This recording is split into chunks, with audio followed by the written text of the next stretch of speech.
বাড়ি কোথায়? বাড়ি মুন্সিগঞ্জ। মুন্সিগঞ্জ। নাম জিজ্ঞেস করেন নাকি? আপনার নাম? আমার নাম বিচারপতি শামসুদ্দিন চৌধুরী মানিক। বিচারপতি শামসুদ্দিন মানিক। মানিক কে? হাইকোর্টের। যিনি কয়েকদিন আগে উপস্থাপনাটাই করছো।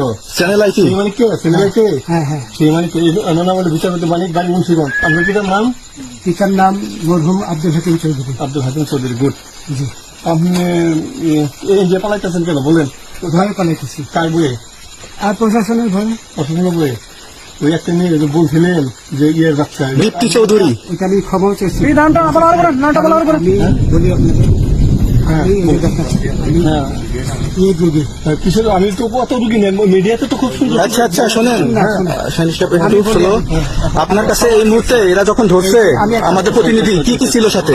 আপনার সাথে কি কি ছিল এটা বলেন? আমার সাথে ছিল ব্রিটিশ পাসপোর্ট, হ্যাঁ, বাংলা পাসপোর্ট, বাংলা পাসপোর্ট, টাকা টাকা, আর কয়টা ই কার্ড।